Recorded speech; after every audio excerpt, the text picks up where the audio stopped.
If you've been looking at the list of things you wrote down before the start of the year that you planned to have achieved by now, and you look at that list and think to yourself, oh, I haven't really made any progress. This is not how I planned that this year would be for me. By now, I thought that I would have done this, I would have done that, I would have made this much progress, and you feel like your life is stuck and you haven't done anything worthwhile. You should watch this video. Welcome back to my YouTube channel, guys, and today we're going to be looking at how you can make the most of the second half of the year. If you haven't already subscribed, what are you waiting for? I have been posting consistently for the past 2 months. I've been posting videos that will change your life, videos that will encourage you, videos that will stir you up to want to be better, do better, and live a life of purpose. So why haven't you subscribed? I'm doing my part here. You should do your part. It's a win-win for both of us if you look at it, because that way you will get notified when my videos are out. Also, remember to click the bell button because that's when you get notified. But yeah, if you subscribe, you're part of the people in this community, and every time you go on YouTube, you will always see my videos pop up. So you should subscribe. And for the bell button, you get notified even if you're not on YouTube. You would get notified even if you're not on the app. So I would really appreciate that you subscribe to my YouTube channel. I have been begging you guys now. And another thing that I would want to say is, if personal development, growth, progress, balance, if all of this sounds like your vibe, you want to make the most out of your life, you don't want to live a mediocre life, you want to take charge of your life, if this sounds like your vibe, then my channel is the best place for you to be. So without further ado, let us start what we have come here to do. So for me, last year was the year that I accomplished a lot. It was one of my best years.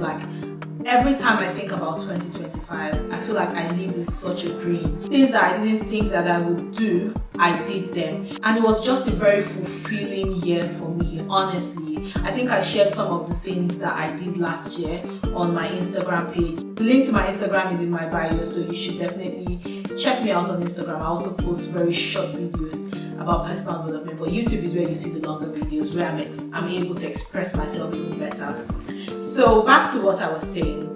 Last year was just a lot for me. I did a lot of things and I was so proud of myself. I felt like that year I pushed myself beyond the norm. I did so much for myself.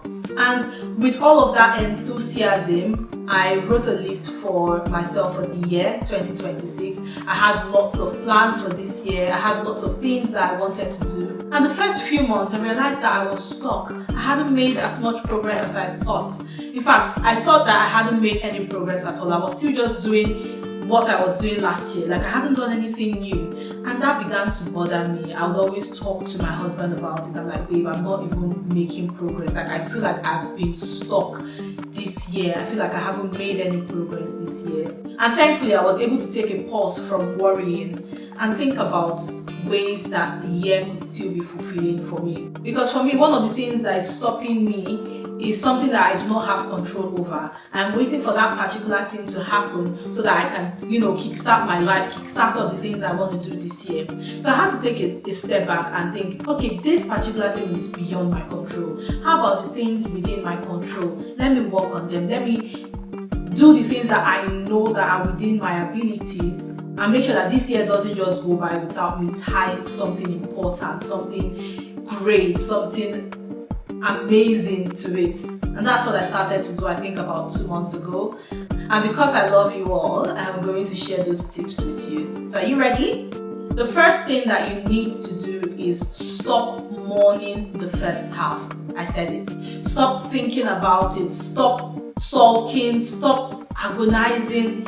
Just stop thinking about all the things that could have been the first half. The first half is gone. Whether we like it or not, the first half of the year is gone. Don't dwell too much on all that you didn't do on the first half. There is still a lot of time. There's still 6 months left for you to get things done and make this year a year that is worthwhile when it comes to your personal development journey. And this just makes me remember when I started my page. So I have my personal page where I post things about me, hanging out with my friends, sometimes personal development as well. But it's a mix of everything about my personal life, my family, sometimes when I want to post about it, and other things that interest me, right? And then I created another Instagram page. At the time it was called Influencer Zone, because that used to be the name, but I changed it to Growing with Adaeze. I feel like that's more relatable, because that tells you what I intend for us to accomplish on that page. Growing with Adaeze, let's grow together. So I changed it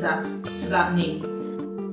But before I did, it was formerly Influencer Zone. When I had Influencer Zone, I was always posting videos. I remember in the office, I would always sneak and make videos and post. I was consistently making videos. I wasn't seeing as much progress as I wanted to in terms of followers, but that didn't stop me. I was still making my videos. One day I woke up, realized that I had lost the page. Like, I felt so sad.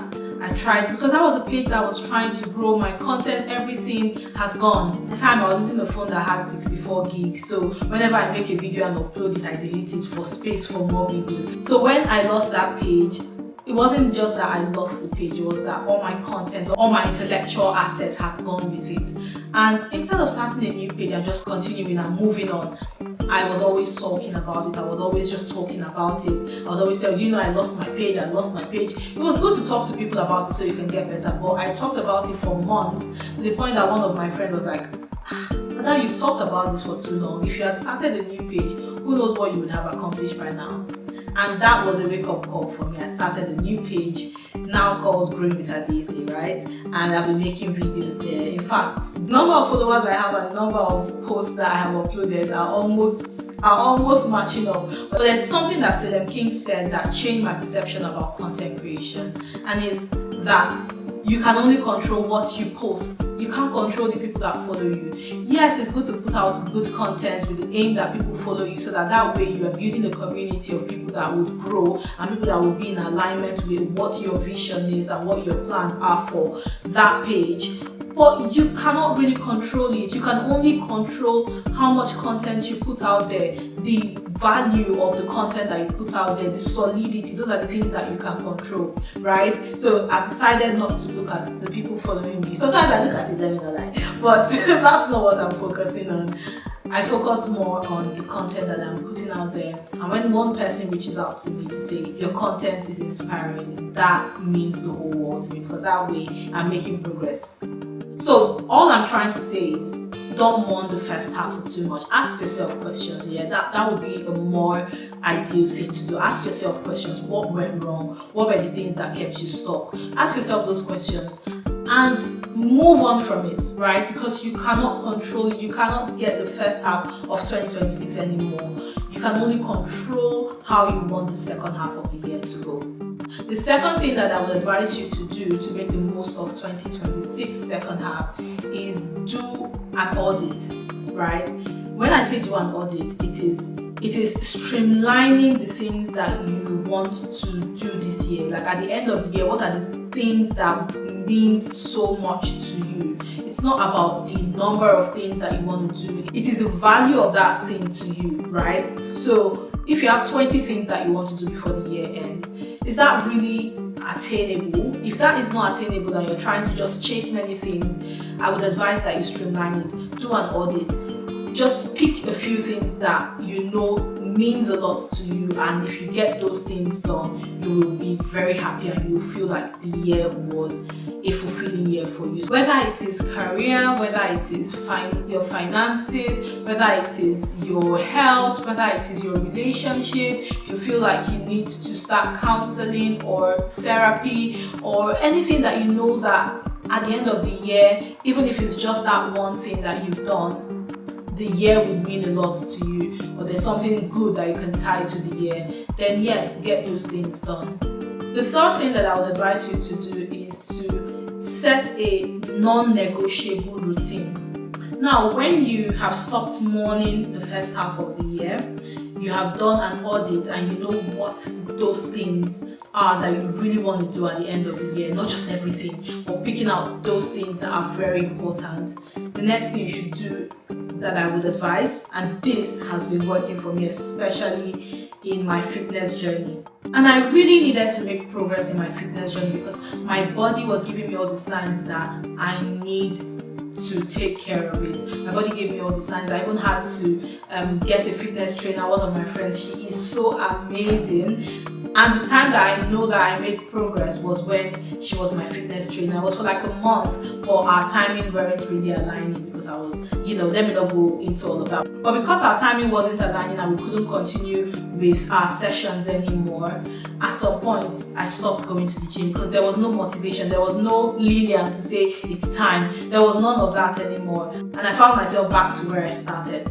Now, what works for me in my fitness journey, and I have been consistently going to the gym for about 3 months now, consistently every work day. What I do is, after work, I don't come back home. Anything that makes me get to my house and see my bed, just know that I'm not leaving my house anymore. I put my gym clothes in my work bag. After work, I go straight to the gym. I don't do anything too stressful or too draining because I've had a long day at work. But once I'm done with work, I go straight to the gym, get my steps in, I do a few stretches, and I'm back home, I have a shower and just spend the evening doing other things.